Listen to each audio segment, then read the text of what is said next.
Everyone, welcome to my YouTube channel Ritu English classes. और आज हम पढ़ने वाले हैं इडियम्स की क्लास। क्योंकि अभी हमने लास्ट जो हमारी थ्री क्लासेस हुई हैं उसमें हमने नाउन देखा था, बट मैंने नाउन की क्लास जो है वीक में 2 टाइम्स ली है, जिसमें कि हमारे काफ़ी दिन बीच में रह जाते हैं।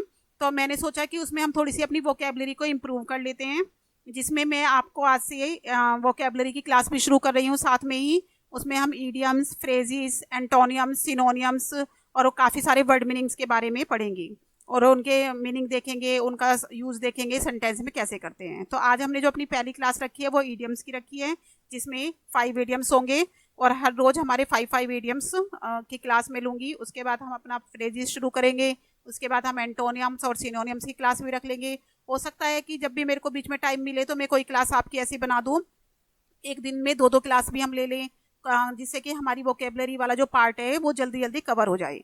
तो ठीक है, आज हमारी जो क्लास है वो ईडियम्स की है।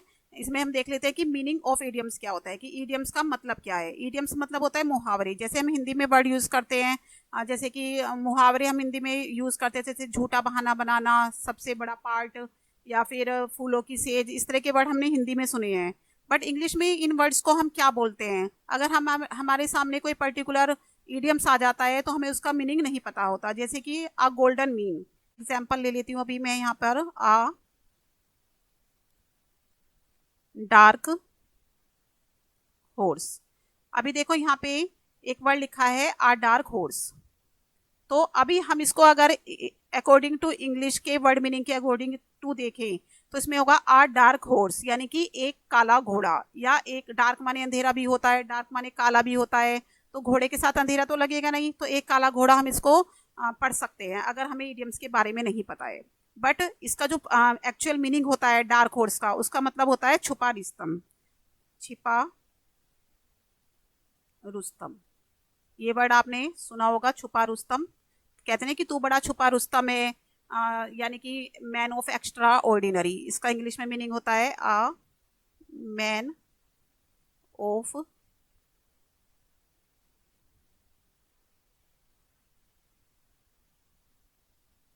एक्स्ट्रा ऑर्डिनरी, तो यानी कि छुपा रुस्तम।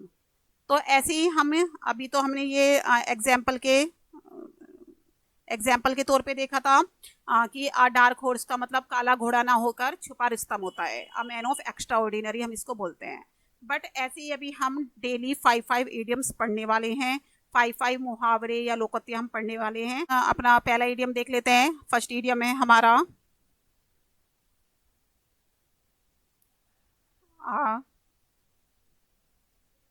Lame excuse.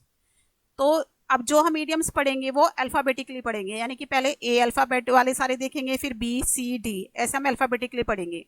तो पहला जो हमारा ईडियम है आ लेम एक्सक्यूज। ठीक है, लेम, लेम का मतलब आपको पता होता है कि क्या होता है। लेम मतलब वैसे तो होता है कि अब लंगड़ा, या जिसके हाथ मतलब जिसके लिम्स सही नहीं है। और एक्सक्यूज मतलब होता है बहाना। तो हमें यहाँ से पता चल जाएगा लेम। अब यहाँ पे लेम माने हम आ, आ, यानी कि अपाहिज वर्ड या ऐसा वर्ड तो कोई यूज नहीं करेंगे। तो लेम मतलब हम यहाँ पे यूज करेंगे झूठा, एक झूठा बहाना। तो इसका मीनिंग हो जाएगा आपका, यहाँ पे हिंदी में इसको अगर हम लिखें तो हो जाएगा झूठा बहाना। एक्सक्यूज मतलब होता है बहाना बनाना, ठीक है ना। तो एक झूठा बहाना इसका मीनिंग हो गया। इसको हम इंग्लिश में अगर इसका मीनिंग देखें तो इसका होता है अनसेटिस्फैक्ट्री। इंग्लिश मीनिंग है इसका अनसेटिस्फैक्ट्री एक्सप्लेनेशन।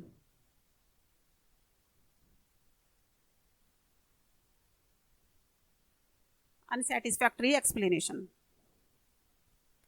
ठीक है। तो ये हो गया हमारा अ लेम एक्सक्यूज, यानी कि कोई भी एक्सप्लेनेशन जो हम दे रहे हैं वो सेटिस्फाइड नहीं है, यानी कि हम झूठ बोल रहे हैं या झूठा बहाना बना रहे हैं। तो एक इसका वो देख लेते हैं सेंटेंस कैसे यूज करेंगे। Yesterday Ram gave a lame excuse for his absence, ठीक है, फॉर हिज एब्सेंस। अब कल राम ने अपनी एब्सेंस के लिए कि वो क्लास में एब्सेंट था तो उसके लिए अपने उसने एक लेम एक्सक्यूज दिया, यानी कि अनसेटिस्फैक्ट्री एक्सप्लेनेशन दी, झूठा बहाना बनाया। तो आई होप आपको इस वर्ड का मीनिंग पता चल गया होगा। लेम एक्सक्यूज का मतलब क्या होता है? अगर कहीं पर भी आपको ये लेम एक्सक्यूज वर्ड ये दिखाई दे तो इसका मतलब होता है कि झूठा बहाना, ठीक है, अनसेटिस्फैक्ट्री एक्सप्लेनेशन। अभी हम अपने दूसरे इडियम्स की तरफ चलते हैं, तो हम सेकेंड इडियम ले लेते हैं, आ लायंस शेयर। अभी यहाँ पे देखो, लायन शेयर, लायन मतलब होता है शेर, शेर का हिस्सा। अब शेर का हिस्सा या शेर का भाग, तो यहाँ पे इसका मीनिंग नहीं होगा बिकॉज ये एक मुहावरा है। तो इसमें लायन, लायन मतलब लायन बड़ा होता है, तो लायन शेयर यानी कि सबसे बड़ा हिस्सा किसको चाहिए? लायन को चाहिए। तो सबसे बड़ा भाग, इसका हम लिख देंगे सबसे बड़ा हिस्सा, सबसे बड़ा हिस्सा। सबसे बड़ा पार्ट लायन को चाहिए, तो लायन शेयर यानी कि सबसे बड़ा हिस्सा। इसको हम देखें तो इंग्लिश में इसका मीनिंग होता है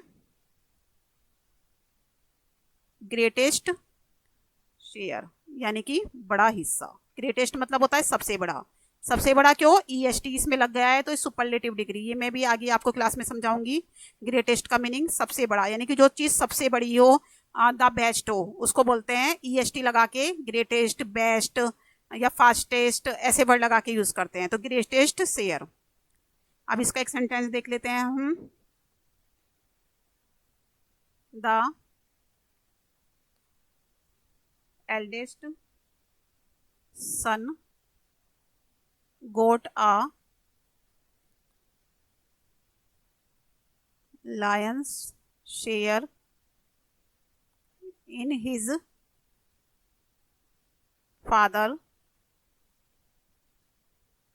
father's property। ठीक है, कि जो बड़ा बेटा है, सबसे बड़ा जो बेटा है, उसको अपने पापा की प्रॉपर्टी में लायंस शेयर मिला है, यानी कि सबसे बड़ा हिस्सा मिला है। तो ये वर्ड आपको समझ में आ गया होगा, लायन शेयर। अब ईडियम नंबर 3 पे हम देख लेते हैं। Idiom number 3, a bed of roses. A bed of roses, तो इसका अगर हम मीनिंग देखें, रोजेज यानी कि गुलाबों की, गुलाबों का बिस्तर, यानी कि फूलों की सेज। ठीक है, इसका मीनिंग हम देखें तो हमारा बैठता है फूलों की सेज। अब फूलों की सेज कैसी होती है? बहुत ही कंफर्टेबल होती है, बहुत ही इजी होती है। तो यहाँ पे बेड ऑफ रोजेस का मतलब फूलों की सेज नहीं है। बेड ऑफ रोजेस का मतलब होता है मतलब कि आसान कार्य, आसान कार्य। क्योंकि फूलों की सेज कैसी है? बहुत ही कंफर्टेबल है, तो आसान काम, यानी कि कंफर्टेबल एंड इजी वर्क। इसको अगर हम इंग्लिश में मीनिंग देखें तो इसका होता है कंफर्टेबल एंड इजी वर्क, यानी कि जो काम बहुत ही आसानी से और आराम से हो जाए, तो उसको बोलते हैं अ बेड ऑफ रोजेस। अब इसका मीनिंग देख, सेंटेंस देख लेते हैं। These days the post of कोई भी पोस्ट ले लेते हैं, जैसे ये आईएएस ऑफिसर ले लेते हैं, post of IAS officer is not a bed of roses. या हम आजकल जो आईएएस ऑफिसर की पोस्ट है, या फिर कोई भी पोस्ट ले लेते हैं, जैसे इंजीनियरिंग की पोस्ट आयो, आईआईटी में एग्जाम क्लियर करना, या फिर बैंक का एग्जाम क्लियर करना, कोई भी अगर हम क्लियर कर रहे हैं तो is not a bed of roses, यानी कि कंफर्टेबल और आसान काम नहीं है। ठीक है, कि हमें बैंक का पेपर दे रहे हैं, एंट्रेंस दे रहे हैं, तो is not a bed of roses. IAS officer की post is not a bed of roses, यानी कि कोई भी कंफर्टेबल और इजी वर्क नहीं है कि हमने आराम से कर लिया, फूलों की सेज के समान नहीं है। अभी चलते हैं हम अपने ईडियम 4 की तरफ। आ बोटल नेक। तो यहाँ पे हमने वर्ड देखा है बोटल नेक, बोटल यानी कि बोतल की गर्दन। तो यहाँ पे इसका मतलब अगर हम देखें इंग्लिश के वर्ड मीनिंग के अकॉर्डिंग तो बोतल की गर्दन तो होगा नहीं, तो बोटल नेक का मतलब होता है रुकावट। ठीक है, रुकावट यानी हिंड्रेंस।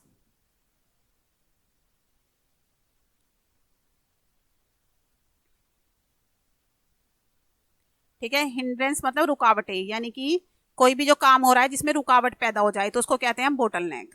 तो इसका एक एग्जाम्पल यहाँ पे हम देख लेते हैं, sentence, in spite of all the bottle neck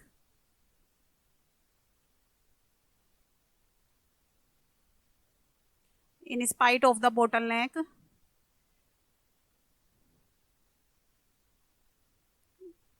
he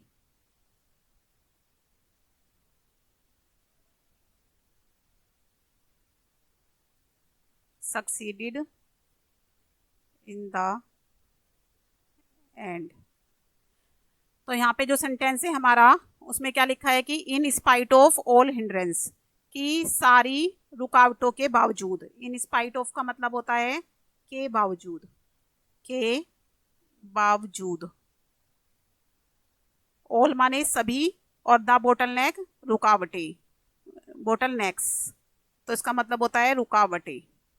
तो सारी रुकावटों के बावजूद ही सक्सीडेड, ही मतलब वह, सक्सीडेड मतलब सफल हो गया, इन द एंड अंत में, यानी कि सारी रुकावटों के बावजूद भी वह अंत में सफल हो गया। तो बोटल नेक का मतलब हमें समझ में आ गया कि बोटल नेक मतलब होता है रुकावट। ठीक है, नेक्स्ट हम देख लेते हैं फिफ्थ इडियम्स अपना।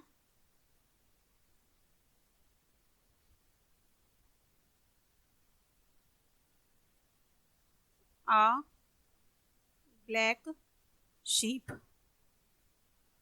अब यहाँ पे जो वर्ड है ब्लैक शीप, तो अगर हम ब्लैक शीप का मीनिंग लगाएं तो हम बोलेंगे काली भेड़, काली भेड़।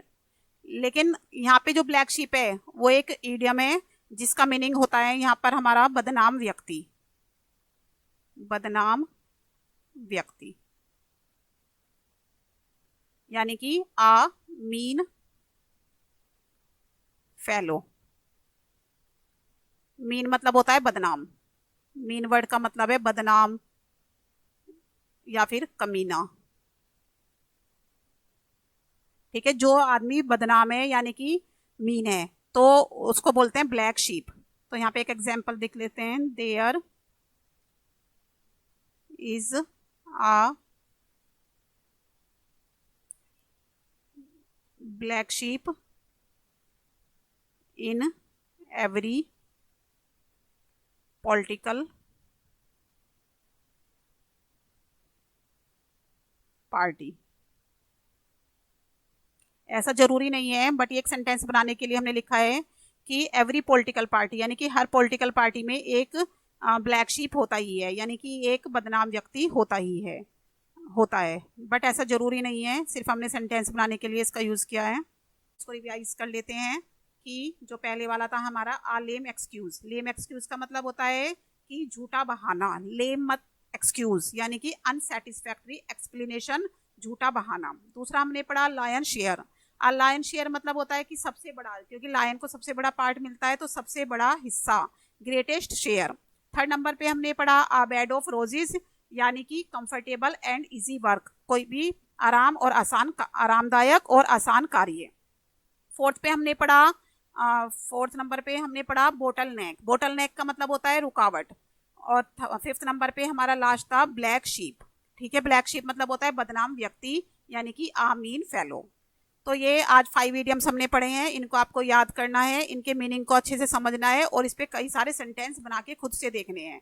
ठीक है, अभी अगर आपको ये वीडियो पसंद आई हो तो प्लीज़ आप मेरी वीडियो को लाइक करें, शेयर करें और मेरे चैनल को सब्सक्राइब करें, जिससे मेरे को मोटिवेशन मिले और मैं और आपके लिए और अधिक वीडियो बनाऊं और ज़्यादा से ज़्यादा वीडियो बनाऊं। और अब ये जो इडियम्स और फ्रेजेस वाली वीडियो है ये आपको डेली मिलेगी, 5 इडियम्स 5 फ्रेजेस आपको डेली आपके चैनल पे देखने के लिए मिलेंगी। Thank you for watching.